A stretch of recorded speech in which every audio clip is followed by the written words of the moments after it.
Welcome back to another video, guys. Today I'm going to tell you how I felt days 1 through 30 on the carnivore diet. I am on day 36 right now. I'm feeling decent right now. I don't feel the maximum amount of energy. I think I'm still taking time to get fully fat adapted. I've heard people get fully fat adapted in a few weeks, a month. Sometimes it'll take 2 months for people. Everyone's different. I'm jealous for those that get adapted very quickly. So previously I was animal-based, and animal-based is when you have like red meat, eggs, some other animal protein with fruit and honey is the most common carbohydrates on animal-based. And on the side you can have like sourdough, rice, if those carbohydrates also work for you as well. I've had some of that sometimes, but for me it was mostly fruit, sometimes honey, sometimes sourdough and rice. And then I want to switch to carnivore because I want to see how I feel on it, and I want to feel the best I can. I've heard of a lot of great things, and I want this to work. I want this carnivore diet to be a lifestyle for me. So let's hope that'll happen. I've also been doing a little bit more upper body recently. I want to get a little bit bigger. So yeah, arms looking, I think I got it a tad bigger. I haven't really gained a bunch of strength in the weight room yet for upper body, but I think I'm getting a tad bigger, so that's good without eating barely any carbs. Well, I've had a little bit of carbs, a little bit from raw milk. That's pretty much it. But then I cut that out because I want to only rely on fat until I'm fat adapted. Maybe I'll add a little bit of raw milk here and there. So how did I feel days 1 through 30? Day 1, I was feeling fine. I'm pretty sure I don't think I'm going to remember every single day. I'm just going to say like how I felt week by week. But I do remember feeling fine like day 1, day 2. I think like days 3 through 7 is when I started to feel like a less of an appetite, and I started to feel like more cravings. The meat wasn't tasting as good. And I think a mistake I made is eating or consuming like the liquid fat from ground beef. I really should have consumed more solid fat so I don't feel like as lethargic, like the body will see that liquid fat as something that's already digested. And that does lead to diarrhea, but I am going to have diarrhea like anyway because I am introducing fat only and cut out like all the fiber, all the carbs. And what that's going to do is that's going to tell your body like, hey, like this is a completely new thing. So it's going to be shocked a little bit. Back in 2024, when I cut everything out, I went from like mostly animal-based with high carbohydrates to pure 100% carnivore. That's when my diarrhea was extremely explosive, like very explosive. I only did it for like a couple days, but now doing it now, cutting out the carbs gradually, the diarrhea is not as bad. So it's only like every 3 to 4 days out of the 36 days, I would have just a bit of diarrhea. That's it. Because when you're eating more fats than usual, I think it's your liver that produces something called bile in your gallbladder. And when your body is not producing enough bile to break down the fat will go straight through and then like as undigested and then diarrhea. But that is completely normal because that's all a part of the adaptation. You have to teach your body to produce more bile to break down the fat. That's what I'm trying to get my body to break down more fat. So even if you eat a lot of meat on animal-based and you still cut out carbs, you probably will still have diarrhea, temporary, and then it will go away eventually. Another thing I'm feeling is I felt lower energy like the first week, and then the second week like my energy started to go up. And then it went down, then went up and down like weeks 2, 3, 4, and 5. It was like a cycle between like my energy feeling normal and like it would go down. Like I would just feel like brain fog, or maybe my sleep is not the best. Some nights were like decent sleeps. So today, my energy was like slightly down. Yesterday, I was feeling pretty good. I had a meal yesterday and I felt like really energized after, but then the next day just kind of like dropped right back down. I'm staying patient. I'm trusting the process that this diet will work for me because my goal is to feel the best I can. What else did I feel? Week 1 is when I felt the intense like cravings, but my discipline is so strong because I really want to get to the result. So yes, I did feel the cravings day like 4, 5, 6, 7, and then those cravings like went down quickly, like week 2, week 3, week 4. Like I'm looking at cakes, fruits, and cookies, and I'm not really craving them.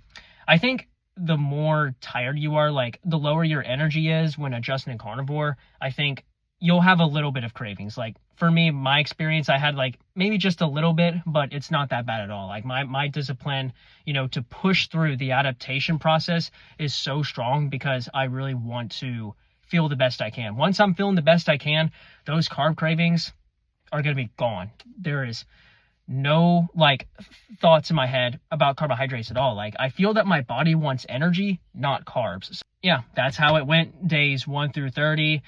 It's not terrible, but I just really want to feel amazing. So I really hope that that'll be the case soon. So some people take a few weeks, some people it takes a month, some people it takes 2 months, 3 months. I'm willing to be patient. But I can still dunk on 10 feet.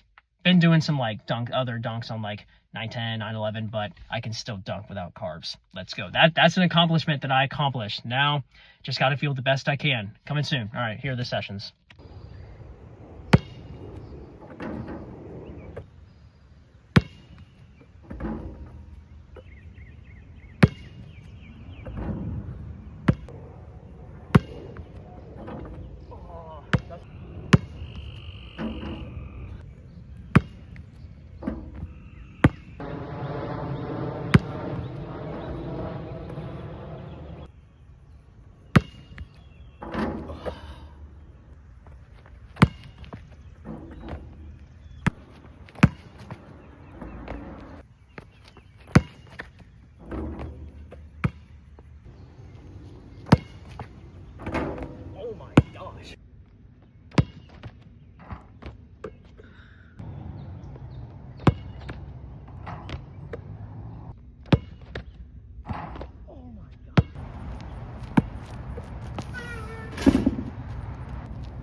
And that, guys, is how it's going. I'm actually on day 41 right now on the diet. Still going through the ups and downs in energy. I'm not quite adapted yet. It's taking a little bit longer for me to adapt than I thought, but I'm willing to stay patient and trust the process.